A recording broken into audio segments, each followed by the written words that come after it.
Bonjour et bienvenue sur le podcast de Plume de Doctorant. Le podcast dédié à l'actualité de la recherche autour des guerres mondiales. Je suis Guillaume Hiverneau. Je suis Charlotte Barnabé.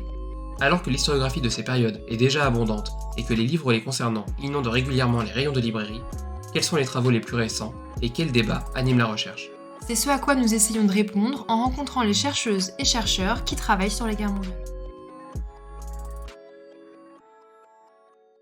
Bonjour à toutes et à tous et bienvenue pour ce nouvel épisode de En Ruine, un format de Plume de Doctorant dédié à des histoires et pratiques des lieux abandonnés, de la friche à la ruine. Nous abordons le sort des délaissés, des oubliés. Alors que les ruines et l'abandon seraient le pain quotidien des archéologues, nous nous intéressons aussi aux géographes, comme le montre notre invité d'aujourd'hui, Yanis Nassef, agrégé de géographie et doctorant en géographie. Bonjour Yanis. Bonjour. Alors Yanis, tu fais une thèse que tu viens de rendre sous la direction de Lionel Lasslaz à l'université de Chambéry, intitulée Trajectoire géohistorique des villages abandonnés en montagne, Alpes françaises et italiennes et Pyrénées espagnoles, une géographie des modalités de désappropriation et de réappropriation des écarts montagnards. Tu as aussi publié un ouvrage issu de ton mémoire dans les documents de la Société savoisienne d'histoire et d'archéologie paru en 2022, Rechercher l'invisible, les hameaux abandonnés des vallées de la Maurienne et de la Tarentaise. Alors, avant de rentrer dans le vif du sujet, pourquoi avoir choisi ce sujet de thèse ? Alors, c'est parti d'une réflexion que j'ai eue avec une amie qui est élue en montagne. C'était à l'époque où j'étais en fin de Master 1. Et je me demandais quel sujet appréhender pour mon Master 2, sachant que j'avais travaillé sur la question des arbres remarquables et j'avais eu le sentiment d'avoir un peu fait le tour, on va dire.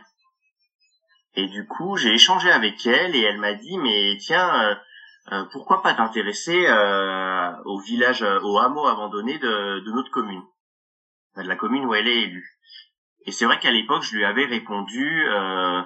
je me souviens bien que je lui avais dit, mais je pense qu'honnêtement, il y aura pas grand-chose à dire. Je pense que j'arriverai pas à faire une trentaine de pages là-dessus.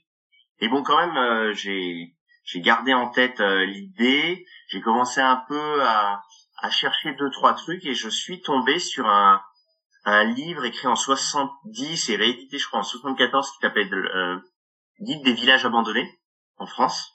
C'était un livre écrit par un journaliste, Robert Landry. Et du coup, je l'ai acheté d'occasion. Je l'ai un peu feuilleté. Et c'est vrai qu'il se voulait être un inventaire plus ou moins exhaustif. Et en fait, en tournant les pages, je me suis rendu compte que c'était pas du tout le cas. Il abordait plutôt les secteurs du sud de la France. Alors, disons que passé la Loire, il y avait plus rien du tout. Et moi, ce qui m'avait un peu déçu, c'est que du coup, à l'époque, je voulais faire mon mémoire de Master 2 sur, disons, les départements de la Savoie, de la Haute-Savoie et de l'Isère. Et en fait, il y avait rien du tout sur ces 3 départements. Donc je me suis dit, s'il y a rien, c'est peut-être aussi qu'il y a quelque chose à gratter, à chercher. Et c'est un peu comme ça que j'en suis venu à travailler sur ce sujet. Et après, je me suis vite rendu compte qu'il y avait moyen d'écrire plus que 30 pages. Et donc de quoi en faire une thèse. Alors, avant d'aller plus dans les détails, pour un public non averti, peux-tu nous expliquer la différence entre un hameau et un village ? Alors, c'est quelque chose d'assez compliqué. Je pense que ça soit pour des historiens ou pour des géographes. En fait, dans ma thèse, donc j'appréhende des villages abandonnés. Et c'est vrai que j'ai essayé de définir le terme de village au sens large, c'est-à-dire au sens d'un espace vécu qui a été approprié, aménagé, exploité, disons, par une population à un moment donné. Et du coup, derrière ce terme de village... dans ma thèse, j'appréhende à la fois des hameaux abandonnés, j'appréhende également des communes abandonnées, donc c'est-à-dire des entités administratives où à la fois le chef-lieu et l'intégralité des hameaux ont été délaissés, et j'appréhende aussi pour le secteur espagnol des pueblos abandonnés, sachant que l'échelle du pueblo, elle est un peu différente du hameau. En France, c'est-à-dire en France, généralement, dans un hameau, il n'y a pas de cimetière, il n'y a pas d'église. Bon, même si dans ma thèse, j'ai quelques exceptions.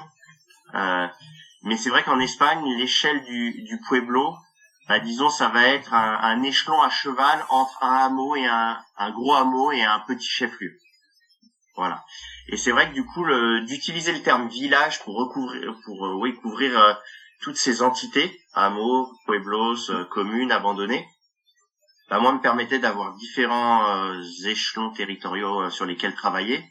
Et c'est vrai que quand j'ai échangé, donc j'ai fait pas mal d'entretiens, en fait, que ce soit une personne qui était originaire d'un village, d'un hameau abandonné, d'un chef-lieu abandonné, d'une commune intégralement abandonnée, en fait, le terme village, il revenait souvent, il parlait de leur village.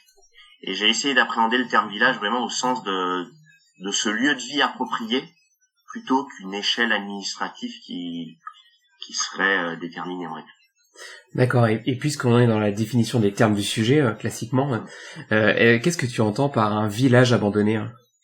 Alors c'est vrai que ça a été, il a fallu, quand j'ai commencé à travailler là-dessus, cadrer un peu le sujet, parce que les villages abandonnés, ça peut couvrir toute une série d'entités, on va dire. C'est vrai que moi, je me suis attaché uniquement, en fait, à des villages qui étaient des lieux d'habitat permanent. Donc, ce qui m'a permis d'exclure, disons, tous les sites occupés ponctuellement dans l'année. Je pense notamment en montagne, tout ce qui est les secteurs des hameaux d'alpage, des sites de montagnettes, d'intersaison, etc. Donc ça, c'est vrai que j'ai pas du tout traité cette question-là, parce que je pense qu'il y avait déjà suffisamment à faire avec les lieux d'habitat permanent. Et moi, ce qui m'intéressait, c'était vraiment de comprendre comment on pouvait abandonner son lieu de vie, celui où on vivait toute l'année. Donc du coup, pour moi, un village abandonné, c'est un site d'habitat permanent qui est tombé à un moment donné de son histoire à 0 habitant, c'est-à-dire avec un abandon total. Je m'intéresse pas forcément à je me suis pas même du tout intéressé à des villages dévitalisés où on serait passé de 300 habitants à 52. C'est pas du tout mon sujet, mon entrée. Moi, c'est vraiment des lieux où, à un moment donné, au XXe siècle, du coup, il y a eu plus aucun habitant. D'accord, donc c'est un abandon à la fois fonctionnel. Est-ce que c'est un abandon qui peut être aussi topique, c'est-à-dire est-ce que le nom du village va jusqu'à disparaître aussi, ou est-ce que justement tu le retrouves quand même? Alors, ça va vraiment dépendre des cas. Honnêtement, vu que moi je travaille vraiment sur la période qui va aller de 1870 à 2025. Donc il y a quand même pas mal d'archives sur cette période, en tout cas beaucoup plus que peut-être pour les périodes précédentes. Et du coup, c'est vrai que j'arrive quand même assez facilement à retrouver des noms. Par contre, ce qui se passe, c'est dans certains cas, je pense à un village dans les Alpes de Haute-Provence,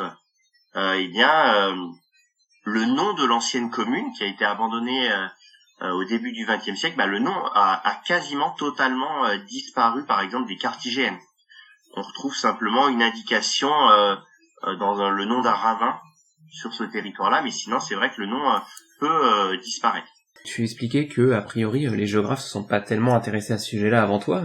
Peut-être est-ce que tu as repéré, je sais pas, chez les urbanistes par exemple, est-ce qu'il y a eu quand même des préoccupations parce que est-ce que ça peut intéresser les communes environnantes de savoir qu'il y a du bâti à cet endroit-là, ou est-ce que c'est aussi absent des préoccupations? Mais comme tu me dis que ça a été plus ou moins signalé par des élus locaux, je pense qu'il y a un regard, au moins des communautés locales, sur ces villages. Quand j'ai commencé vraiment à travailler là-dessus, les travaux sur les villages en géographie, il y en a pléthore. C'est vraiment un objet d'étude emblématique de la géographie, notamment vidalienne, de la première partie du XXe siècle, même si ça se raréfie un peu dans les années 60-70. Par contre, du côté du village abandonné, en fait, je me suis très vite rendu compte qu'il y avait pas grand-chose, et surtout qu'il y avait rien du tout en géographie, que ça soit à la fois en France, en Italie ou en Espagne. J'ai pas trouvé de travaux scientifiques faits par des géographes qui se seraient intéressés à ces villages totalement délaissés. Par contre, disons que mes 2 entrées dans l'état de l'art que j'ai pu réaliser, 2 entrées qui abordaient, disons, la question de ces villages, c'est à la fois des historiens, notamment au cours de la décennie 1950-1960, et vraiment plus précisément, je crois que c'est de 1953 à 1965, où il y a des premiers travaux qui se développent sur les villages désertés. Le mot abandon n'apparaît pas en fait, ou très très peu. C'est vraiment le mot soit délaissé, soit déserté surtout qui est employé. Et c'est des historiens plutôt médiévistes, donc qui travaillent vraiment sur la période du Moyen Âge, donc à la fois oui historiens et archéologues. Et c'est des travaux qui ont été menés en Allemagne notamment et en Angleterre avec un historien qui s'appelait Maurice Beresford, qui a écrit un livre qui à l'époque a un peu marqué, en tout cas dans la sphère des médiévistes, qui était les villages désertés d'Angleterre en gros. Et c'est vrai que ça s'est diffusé plutôt bien en Europe. Il y a plusieurs chercheurs en histoire et en archéologie qui ont saisi cette thématique dans ces années-là. Et il y a quand même toute une série de travaux qui portent sur ces villages désertés au cours du Moyen Âge, que ça soit en France, en Angleterre, en Allemagne, mais également en Yougoslavie, en Pologne, etc. Et le point un peu culminant, je crois que c'est 1965, où il y a vraiment l'idée de ces chercheurs de faire un ouvrage de synthèse sur ces villages désertés. Ça donne un pavé de plus de 600 pages, je crois.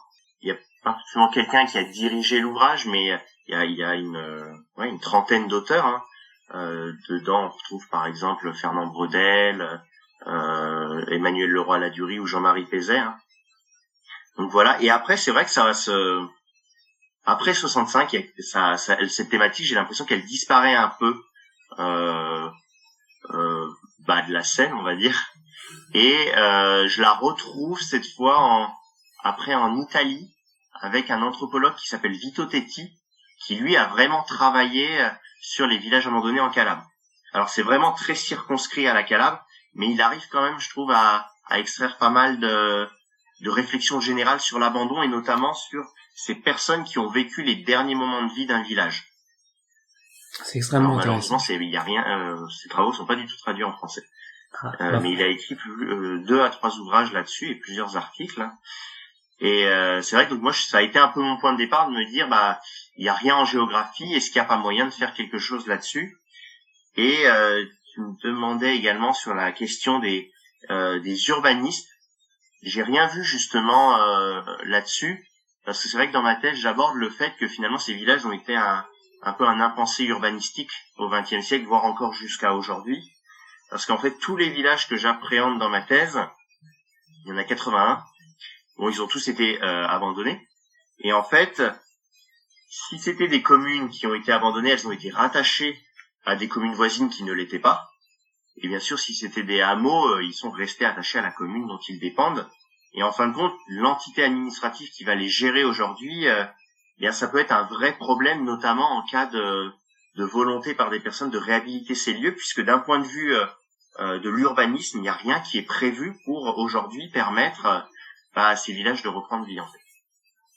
Et donc une fois ce travail fait de repérage, en tout cas en bibliothèque, quelles ont été donc tes méthodes en tant que géographe pour approcher ton sujet? Et deuxième question peut-être en une, c'est le titre de ta thèse parle de géohistoire. Qu'est-ce que la géohistoire?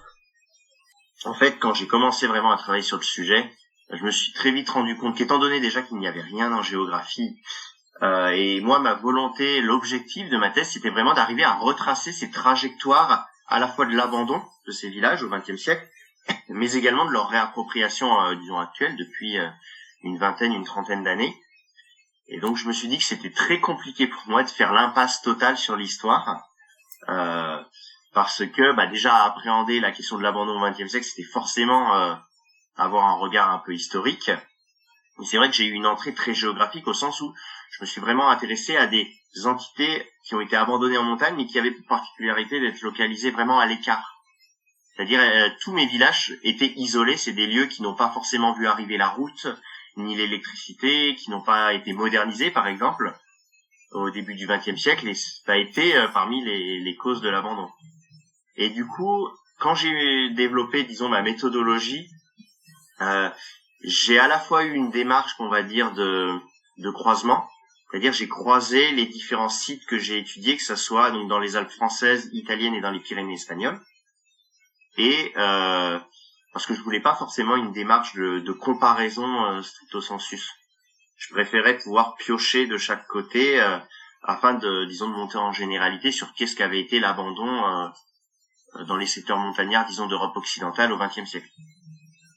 Et après, l'autre volet de ma méthodologie, c'est vraiment une approche géohistorique, c'est-à-dire c'est de prendre en compte l'épaisseur temporelle dans mon raisonnement géographique. Donc c'est vrai que moi, je pourrais découper mon sujet en trois grands temps, qui seraient le temps du déclin du village, 19e jusqu'à la première moitié du 20e siècle, le temps ensuite vraiment de l'abandon entre la première moitié du 20e siècle voire jusqu'à aujourd'hui, et dans certains cas, pour certains villages, un temps de la réappropriation qui débuterait à partir des années 90 à peu près. Donc c'est vrai que pour moi c'était vraiment important de mêler l'histoire à cette thèse qui est une thèse de géographie, et en plus dans ma méthodologie, tu me demandais comment j'avais travaillé au départ sur ces villages. Moi je me suis très vite rendu compte que non seulement il n'y avait pas de travaux scientifiques sur le sujet, mais il n'y avait pas non plus d'inventaire. Que ce soit en Italie, en France ou en Espagne, il n'y a pas d'inventaire des lieux de vie qui ont été abandonnés, même au cours de la période du coup récente. Du coup, c'est vrai que l'absence d'inventaire, ça a été un peu un frein au départ. Je me suis dit, mais comment est-ce que je vais tout simplement faire pour trouver des terrains d'études et après, je me suis dit que finalement, ça faisait aussi un peu partie du sujet, cette absence d'inventaire. Ça expliquait aussi une forme de désintérêt vis-à-vis de ces lieux. Parce que si beaucoup de gens s'y étaient intéressés, il me semble qu'il y aurait eu plus d'inventaire de faits, peut-être. Et du coup, pour vraiment identifier mes terrains d'études, j'avais des grands secteurs, par exemple le secteur du Haut-Aragon en Espagne, du massif du Grand Paradis en Italie, du secteur du Gap-en-Sey dans les Hautes-Alpes en France.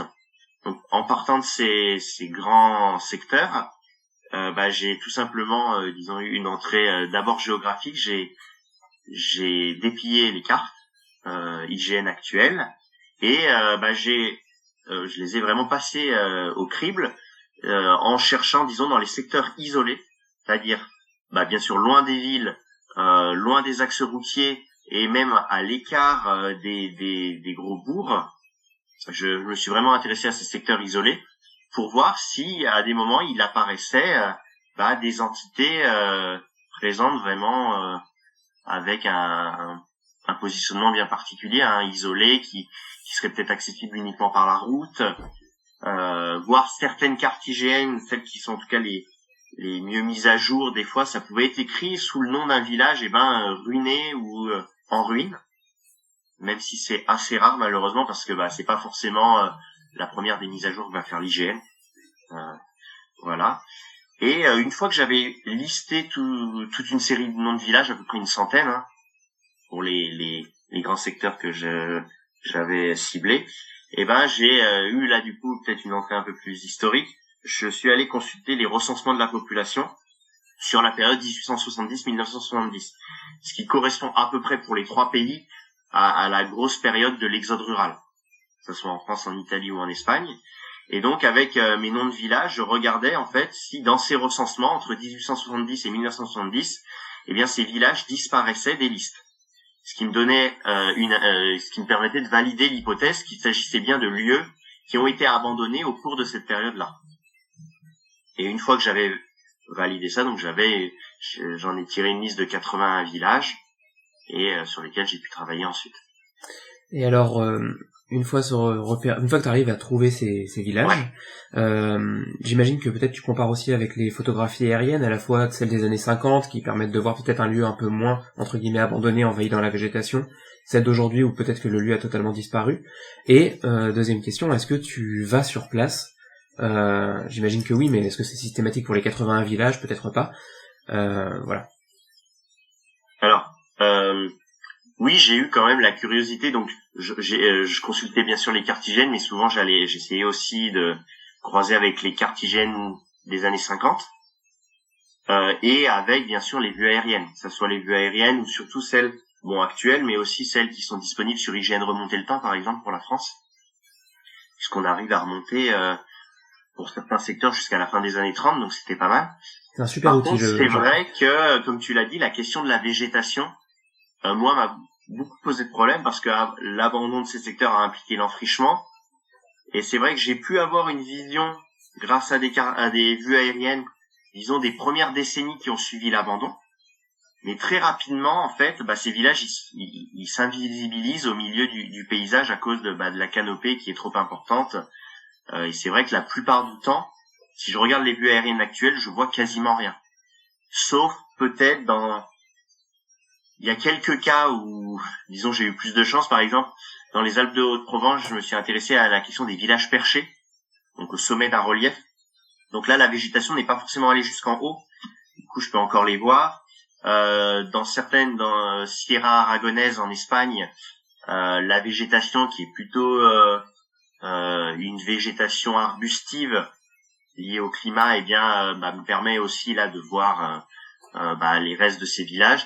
Ou dans certains cas en Savoie avec des hameaux qui seraient vraiment très hauts en altitude, passé 2000 mètres, où là la végétation également serait un peu moins importante en termes d'arbres. Et c'est vrai que ça me donnait une première vue, hein. Et c'est vrai que toute la première partie, disons, de ma méthodologie là, avec passage au crible des cartes, recensement, vue aérienne,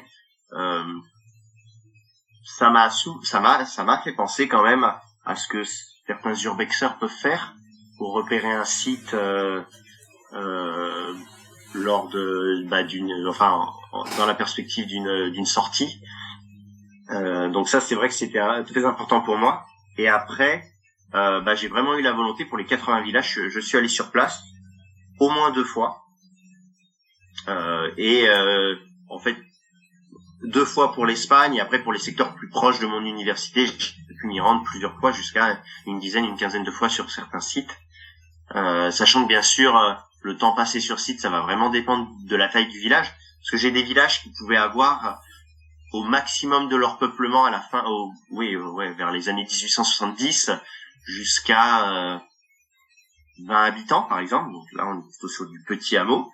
Et j'ai quand même des communes qui ont atteint les 400 habitants, qui ont pu être abandonnés.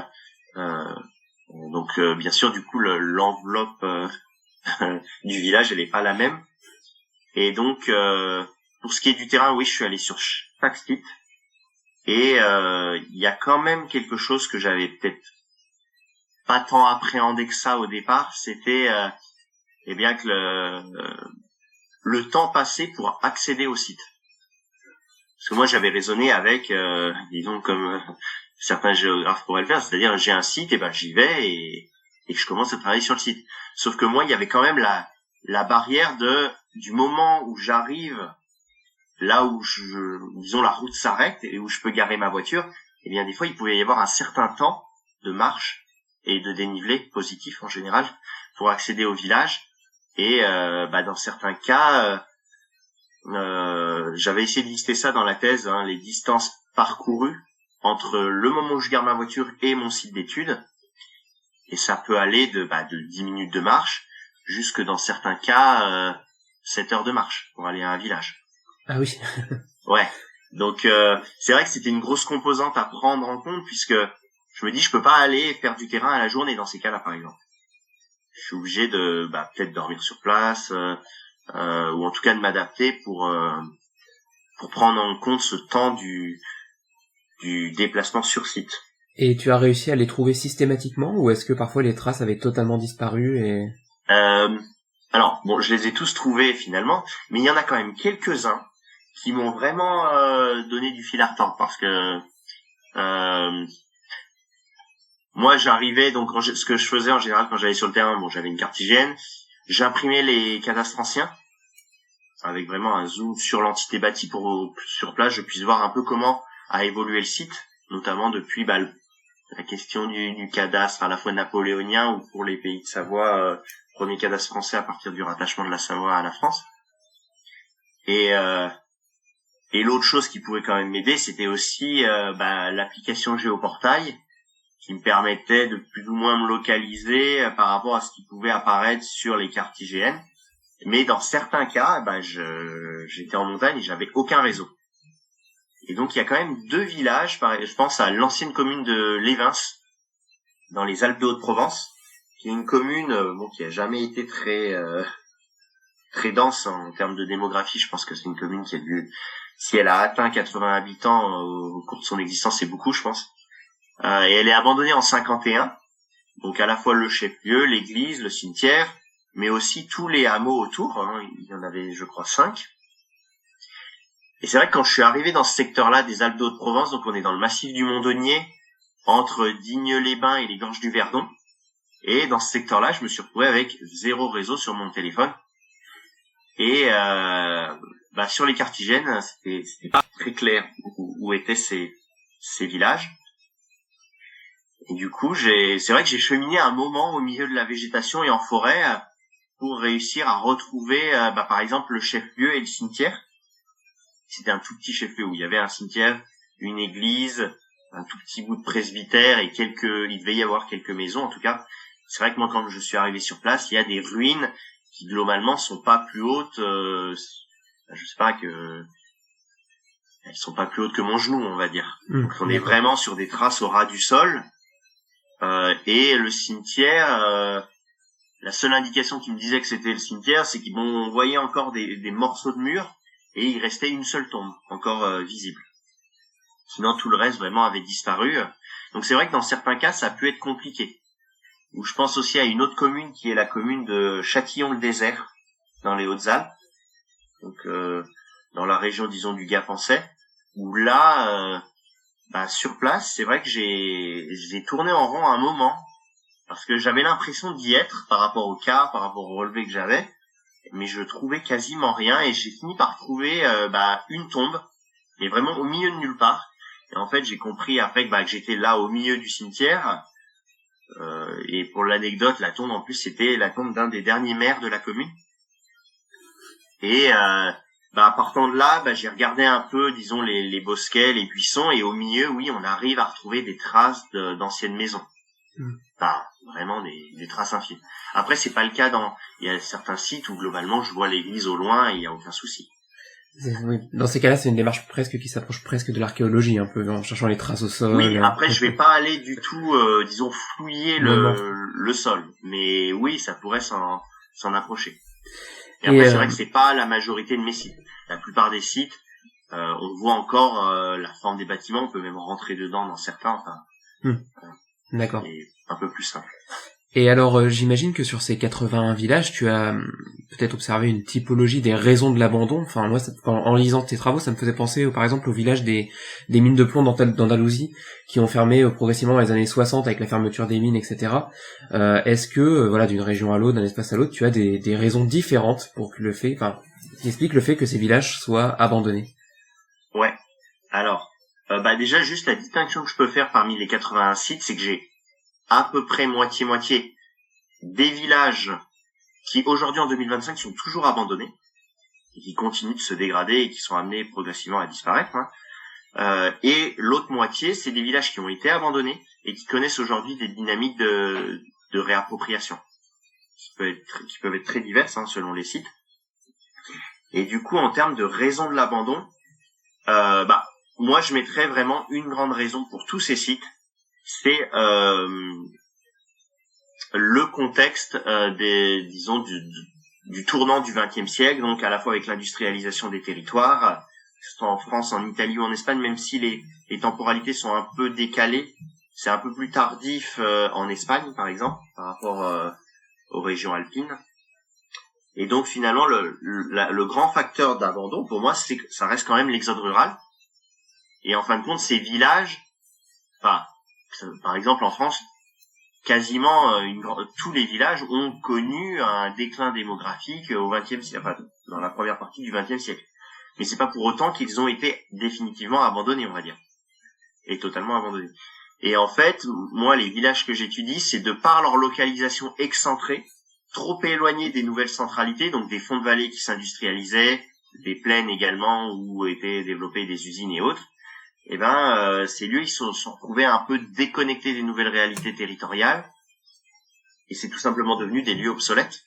Ils ne répondaient plus aux nouveaux standards de la société qui passaient par la voiture, la route, etc.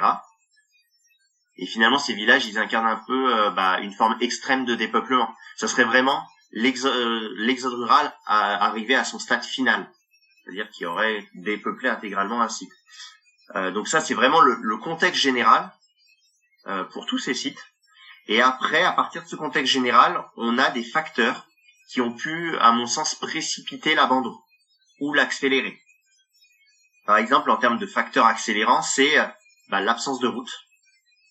C'est-à-dire des villages où les gens ont demandé des fois même la route et où les autorités n'ont pas jugé utile au regard d'une population qui déclinait de réaliser un aménagement qui serait beaucoup trop coûteux.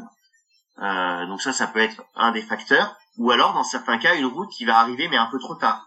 C'est-à-dire, il y a trop de personnes qui sont déjà parties et le village est beaucoup trop dévitalisé. Et finalement, la route, elle va jouer, elle va avoir une répercussion inverse. Au lieu de permettre aux gens de rester, ça va faire un appel d'air et ils vont voir la route comme le moyen de partir.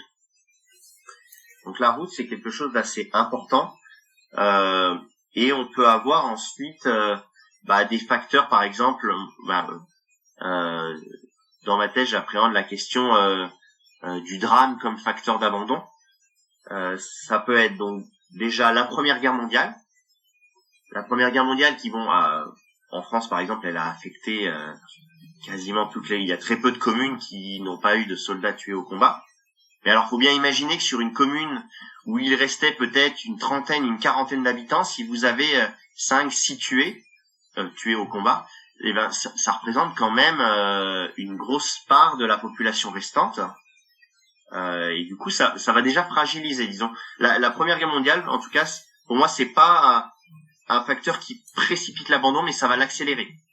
Au lendemain de la Seconde Guerre mondiale, notamment ces communes, ces hameaux qui ont perdu un nombre important de soldats, alors les familles vont partir, donc progressivement. Mais par contre, la Deuxième Guerre mondiale, notamment dans certains secteurs des Alpes françaises, ça a pu précipiter l'abandon de certains sites. Je pense à 2 hameaux sur la commune du Thil, qui est aujourd'hui rattaché à la commune de Saint-Michel-de-Maurienne, en Savoie. 2 hameaux qui s'appelaient le Bois Dessus et le Bois Dessous, qui ont été intégralement incendiés par l'armée allemande au moment de la débâcle allemande en direction de l'Italie en 44. Et finalement, au cours de cette journée-là, dans un des hameaux, sur 30 habitants, il va y avoir 10 tués. Donc 10 tués sur 30, c'est quand même relativement important. Et en fin de compte, le poids du drame, il a été tel pour les survivants qu'il n'a pas été envisagé de revenir s'installer dans un lieu où il y a eu tant de souffrance, tant de malheur. Et donc ça va vraiment acter l'abandon. Et autre facteur aussi associé à ce drame que j'apprends dans la thèse, c'est des fois la question d'une catastrophe naturelle, par exemple. Une avalanche ou...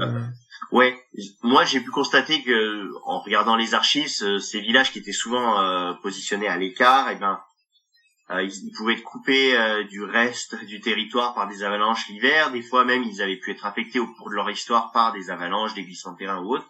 Disons que à chaque fois, les gens ont reconstruit. Sauf que arrivé au tournant du XXe siècle dans un contexte d'exode rural, en cas de catastrophe, la catastrophe, elle peut vraiment donner le coup de grâce au village. J'ai 2 villages comme ça, j'en ai un qui a été vraiment détruit par une coulée de boue. Et sur les 7 habitants restants, il y en a 3 qui sont décédés. Et donc là, pareil, les survivants décident de ne pas se réinstaller dans ce site. Ça peut être ce genre de phénomène qui se passe.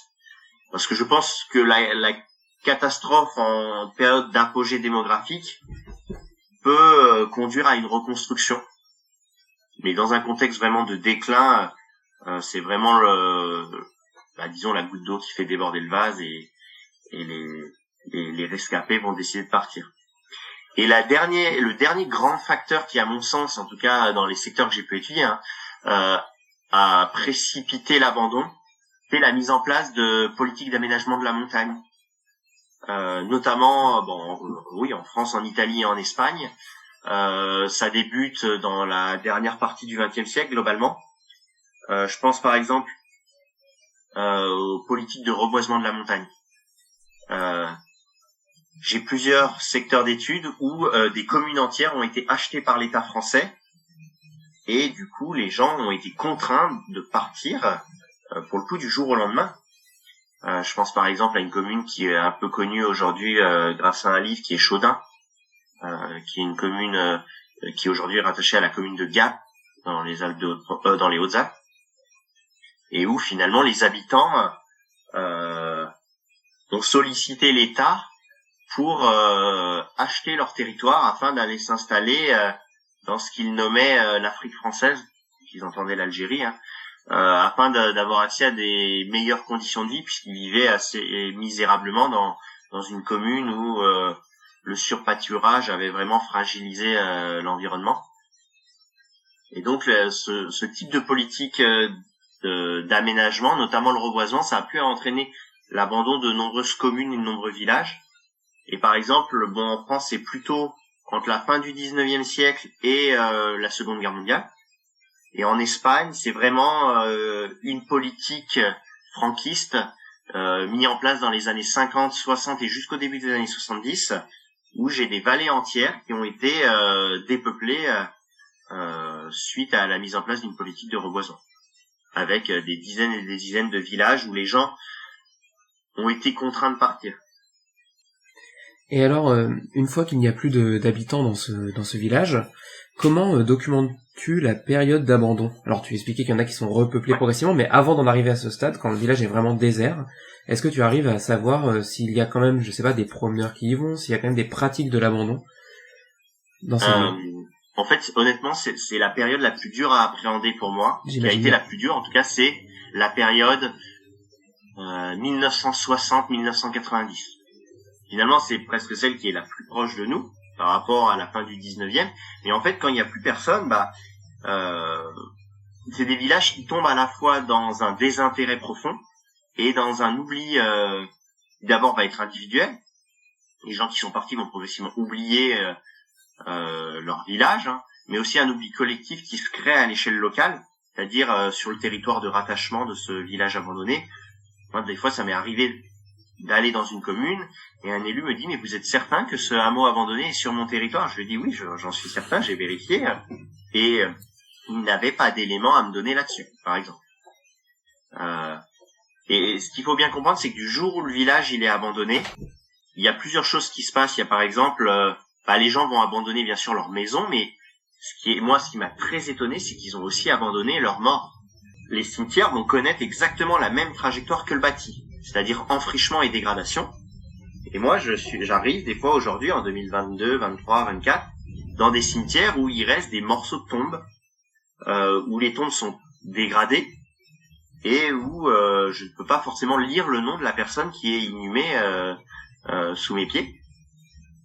Et après, c'est vrai que quand je suis allé dans ces communes de rattachement, je leur ai demandé: mais est-ce que vous avez une idée de qui est enterré dans ces cimetières? Et à 100%, à chaque fois, il m'a été répondu: nous n'avons pas de registre. On ne sait pas qui est enterré dans ces cimetières. Et on n'a plus aucune possibilité de le savoir aujourd'hui. Donc ça, c'est quelque chose qui m'a quand même pas mal frappé. Et l'autre chose que j'ai essayé d'appréhender, c'est comment ce désintérêt il se matérialise aussi à travers la question de la succession. Du jour où vous avez une famille qui part, à l'époque, le raisonnement se faisait souvent avec le père de famille qui était propriétaire de la maison et des terres. Disons, le père de famille va progressivement refaire sa vie ailleurs avec sa famille, et il va véhiculer l'idée à ses enfants, petits-enfants, que voilà, on est parti pour trouver mieux ailleurs, et que finalement la vieille maison de famille abandonnée dans un village qui n'a pas de route, pas d'électricité, ça vaut vraiment rien aujourd'hui. Et du coup, au décès de ces pères de famille, ce qui se passe, c'est que leurs héritiers, notamment les enfants, vont pas entreprendre les démarches de succession. Et donc, on va se retrouver avec, moi aujourd'hui, quand je consulte le cadastre de ces anciens bâtiments, très souvent, je trouve que, en grande majorité, ils appartiennent à des gens qui sont nés au 19e siècle et qui, de fait, bien sûr, sont forcément décédés aujourd'hui. Et en fait, il n'y a pas eu de travail de succession de fait. Les descendants s'en sont désintéressés. Puis, au fil des générations, il y a une succession qui grossit avec de plus en plus d'héritiers potentiels qui viennent s'ajouter, mais aussi un oubli avec des gens qui ne savent même pas aujourd'hui qu'ils peuvent être héritiers soit d'une bâtisse en ruine, soit d'un morceau, d'une part en tout cas d'une bâtisse en ruine. Et donc ça peut être un frein très important pour une réappropriation, puisque si demain vous voulez racheter une maison à moitié délabrée, que vous voulez la retaper, et que vous vous rendez compte qu'il y a, je sais pas moi, une centaine d'héritiers potentiels dessus, globalement vous allez changer vos fusils d'épaule et arrêter de vouloir l'acquérir. Donc ça c'est un peu ce qui se passe. Et c'est vrai que du coup ce désintérêt et cet oubli a fait que j'ai beaucoup moins de matériaux, par exemple en termes de photographie. Les photographies des années 70, 80, j'en ai quasiment peu. Donc j'ai eu du mal, c'est vrai, à documenter cette période, disons du moment de l'abandon. Mais alors j'ai essayé de recourir à d'autres choses. Déjà, j'ai pu identifier certaines pratiques quand même, qui sont le pillage. Parce que ces villages, quand ils sont abandonnés, la plupart du temps, les gens sont partis avec le strict nécessaire, donc les objets de valeur et les vêtements. Souvent, le gros du mobilier, est resté dans ces villages. Or, moi, quand j'arrive aujourd'hui, j'ai vraiment affaire à des lieux totalement vides. Ou alors, il va rester des choses qui n'avaient pas vraiment de valeur, des chefs cafés, enfin, ce genre de choses.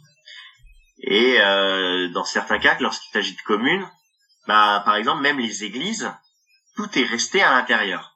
C'est-à-dire les tableaux, les bancs, le confessionnal, la chaire, la cloche, etc. Ou les cloches.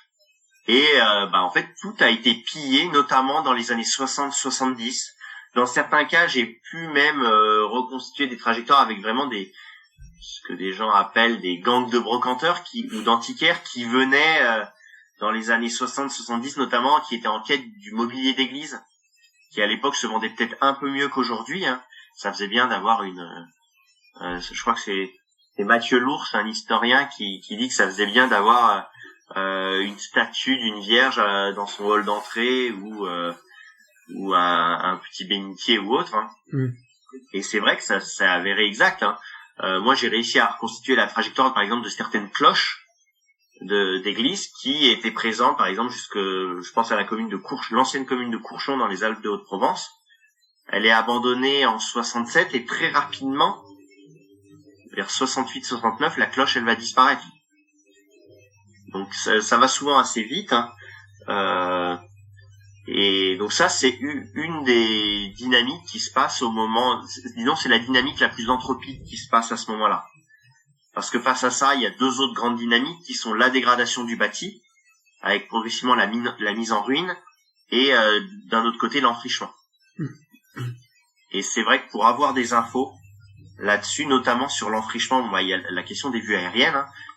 Pour le coup, ça, j'ai pas mal travaillé avec pour voir comment le village va disparaître progressivement.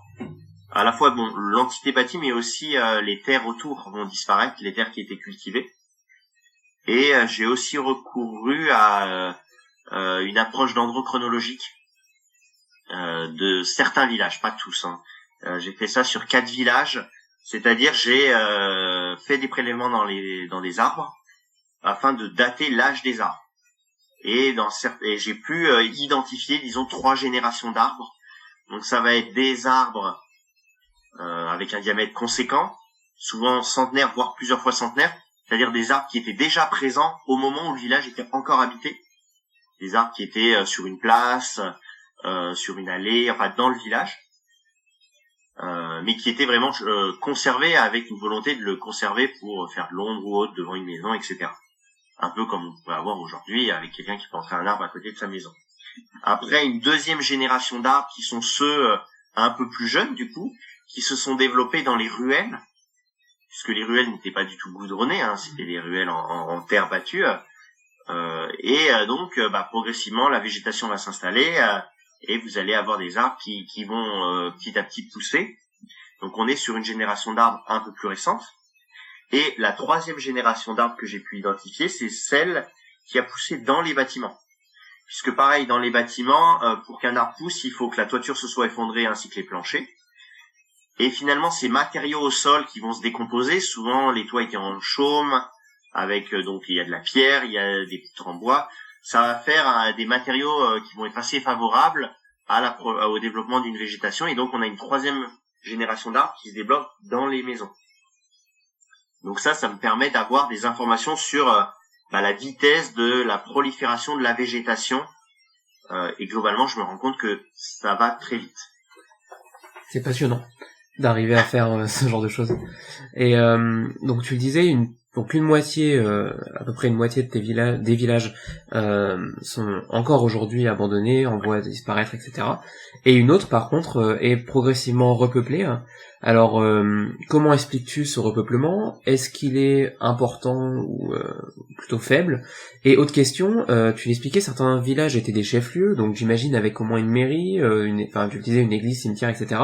Est-ce que dans le repeuplement de ces lieux, si c'était un chef-lieu, est-ce qu'il y a aussi une réinstauration de services publics ou de pseudo-services publics en ces endroits? Alors, je vais déjà répondre à celle-ci. Il y a dans certains cas où il s'agissait de chef-lieu, en tout cas, moi ce que j'ai pu constater, c'est qu'il y a une forme de rétrogradation territoriale. C'est-à-dire, on avait un chef-lieu d'une commune, la commune a été abandonnée, donc elle a été déclassée, ce n'est plus une commune.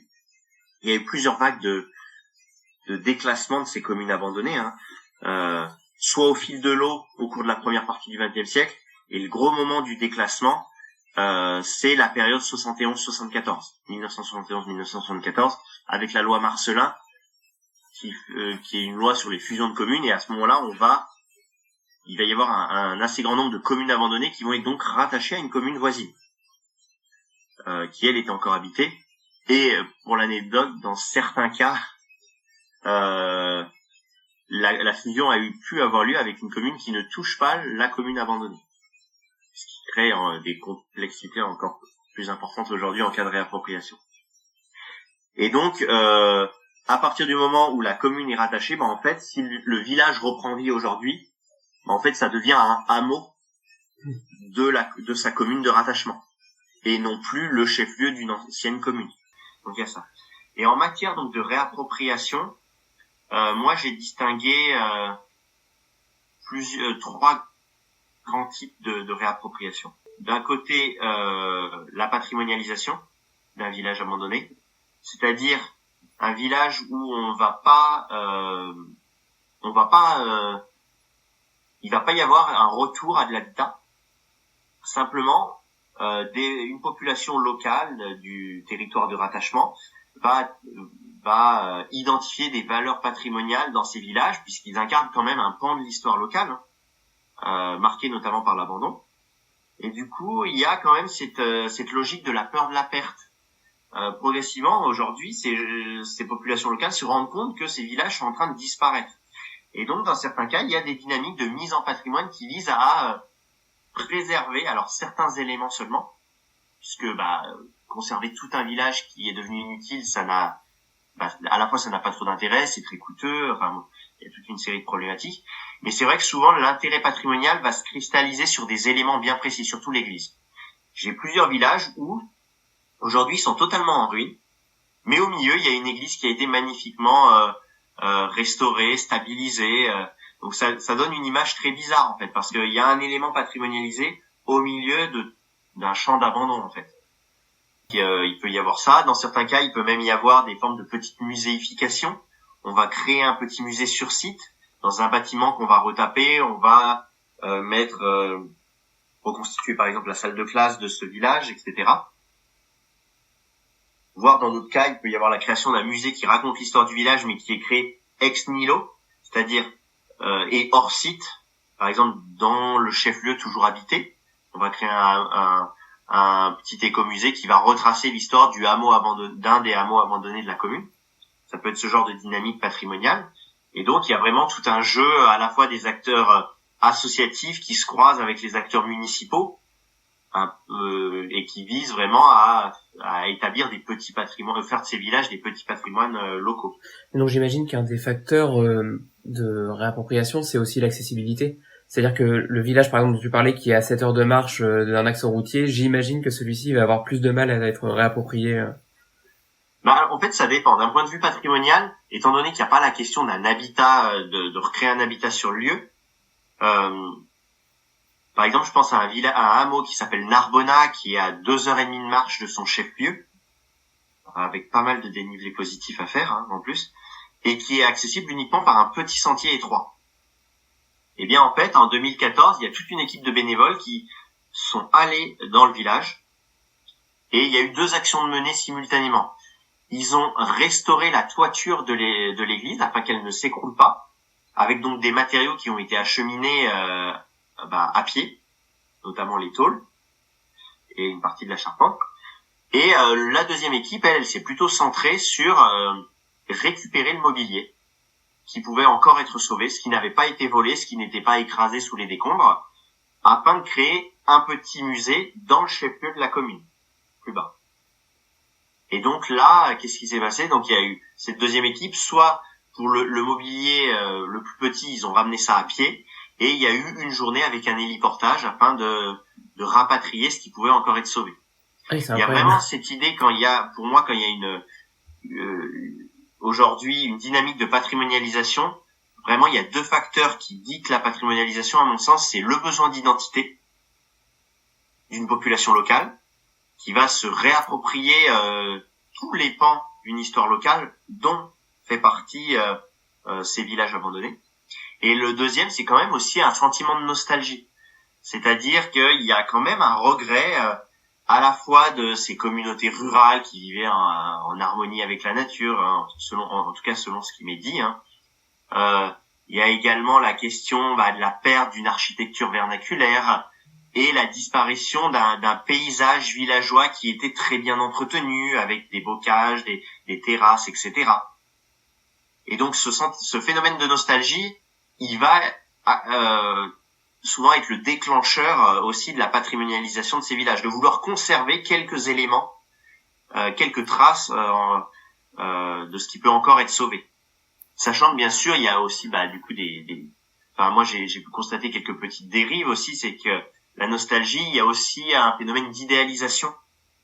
Les gens idéalisent ces communautés villageoises, le mode de vie passé, en oubliant souvent de me dire que si les gens sont partis, c'est aussi parce qu'ils, dans certains cas, ils pouvaient mourir de faim. Il y avait une trop grande misère et que finalement le départ a été une opportunité pour ceux qui sont partis. Donc ça, c'est un peu la première grande trajectoire que j'identifie en matière de réappropriation. La deuxième, c'est vraiment la réhabilitation d'un village, c'est-à-dire des gens qui décident de réhabiliter un village pour s'y installer. Alors soit de manière temporaire, donc avec de la villégiature, soit de manière permanente. Et donc dans certains cas, j'ai des villages qui deviennent vraiment des lieux de villégiature, c'est-à-dire ils sont occupés de mai à octobre. Et après, en dehors de cette période, il y a personne. Et bien sûr, tout n'est pas réhabilité en général. Ça donne une impression très bizarre parce que vous pouvez avoir une magnifique une résidence secondaire bien retapée et à côté un bâtiment totalement en ruine. Donc il y a vraiment ce contraste et c'est vraiment des sites où même s'il y a réappropriation, les traces de l'abandon elles restent vraiment encore présentes malgré le fait qu'il y a une réactivation de la dimension vécue de l'espace, on va dire. D'accord. Et donc il y a soit de la villégiature, soit de l'habitat permanent. Et alors l'habitat permanent, globalement c'est plus difficile puisque c'est quand même des secteurs très isolés. Et donc, mais même pour la villégiature en soi, pour moi il y a 2 grands facteurs qui peuvent expliquer qu'un village abandonné puisse reprendre vie. C'est son désenclavement, la réalisation d'une piste. Ça peut être une piste créée pour accéder au village ou une piste par exemple forestière qui a été faite pour une forêt mais qui du coup dans le même temps a permis de désenclaver un site. Et le deuxième facteur c'est la recherche actuelle par des gens d'un désir de montagne, d'aménités environnementales que sont la proximité avec la nature, en tout cas ce qu'ils identifient avec la nature, le calme, le silence, la tranquillité. C'est vrai que quand on est dans ces villages, quand vous avez votre résidence secondaire dans un village qui a été abandonné, qui est isolé en pleine montagne, c'est vrai qu'on est au calme, on est un peu coupé du monde. Et ça, c'est quelque chose qui est quand même de plus en plus recherché aujourd'hui et qui explique aussi que des gens s'investissent dans la reconstruction d'un village. Et en termes d'habitat permanent, en France et en Italie, j'ai constaté que c'était assez rare. Des gens qui viennent s'installer à l'année, ou alors c'est vraiment des cas de niche. C'est-à-dire, dans un village, il peut y avoir 10 personnes qui ont établi leur résidence secondaire, et un couple qui en a fait un habitat permanent. Et là, c'est vraiment un choix de vie, vraiment de se mettre à l'écart, dans un lieu à l'écart. Et par contre, en Espagne, j'ai pu constater deux formes un peu différentes. J'ai des vallées, notamment celles qui ont été reboisées, où les villages sont aujourd'hui réappropriés. Par exemple, je pense à la vallée de la Solana, 15 villages, quasiment 1000 habitants en 1900, 0 en 1970. Et sur ces 15 villages, aujourd'hui, les 15 sont depuis le début des années 2000 squattés. Donc par des squatteurs qui s'y sont installés, qui retapent, donc bien sûr en toute illégalité, mais qui participent à refaire vivre ces villages en adoptant des modes de vie, par exemple pastés. Pour ceux qui sont les plus difficilement accessibles, le recours à des ânes pour circuler, la réactivation de jardins partagés, collectifs, de vergers, etc., de fours à pain, mais aussi en piochant, disons, dans des choses actuelles. Hein. C'est des villages où les gens ont une box Wi-Fi, peuvent faire héliporter du matériel lorsqu'ils en ont besoin. Enfin, donc c'est assez intéressant de voir comment ils prennent un peu dans le passé, ils prennent, des éléments aussi très actuels pour façonner des lieux un peu à part. Et il y a quand même chez ces personnes une forme de rejet de la société actuelle, du monde capitaliste, etc. Et voilà. Et la dernière grande trajectoire de réappropriation que j'ai pu identifier, c'est la mise en tourisme d'un site, c'est-à-dire des villages qui deviennent des gîtes touristiques, un modèle agritouristique, un camping, un village vacances, etc. C'est un peu donc la patrimonialisation, la réhabilitation pour de l'habitat ou de la résidence secondaire et de la mise en tourisme. Oui, donc au final, tu nous montres que l'abandon est vraiment quelque chose de complexe, pas du tout définitif, qui a un ensemble c'est vraiment un millefeuille en fait, avec plein de choses qui se superposent. Ouais, c'est réversible surtout. C'est ça que j'ai trouvé intéressant quand j'ai commencé à travailler là-dessus. Je me suis rendu compte que quand les gens sont partis, que ce soit les personnes restées localement dans la vallée ou dans le reste de la commune, voire pour ceux qui étaient partis, il y avait vraiment cette idée que ils ont jugé ces lieux comme définitivement abandonnés. Et je pense qu'il était impensable à l'époque de se dire qu'un jour peut-être des gens viendraient s'installer et qu'à la place de la grange, il y aurait une piscine par exemple. Et donc c'est vrai que c'est aussi ça qui était intéressant, c'était de voir à quel point l'abandon c'est pas du tout statique. Parce que moi, on m'a souvent dit, mais de toute façon, du jour où il est abandonné, t'as plus rien à étudier. Non, finalement, moi, ce qui m'a presque le plus intéressé, c'est à partir du moment où le village est abandonné, je me suis rendu compte qu'il y a toute une série de dynamiques, enfrichement, dégradation, pillage, réinvestissement par une faune sauvage également du site. Puis ensuite, dans certains cas, des dynamiques de réappropriation qui font que l'abandon est non seulement quelque chose de dynamique, mais aussi de potentiellement réversible. On peut retourner à de l'appropriation territoriale. Il est malheureusement temps de clore cet entretien, mais nous invitons nos auditeurs et auditrices à suivre tes travaux pour en savoir davantage. Merci beaucoup Yanis pour cet entretien et ces échanges. Merci également. Nous vous remercions d'avoir écouté ce podcast réalisé par les doctorants en Seconde Guerre mondiale du laboratoire Istémé de l'Université de Caen. Si vous l'avez aimé, n'hésitez pas à partager. Nous vous retrouvons le mois prochain pour un prochain épisode.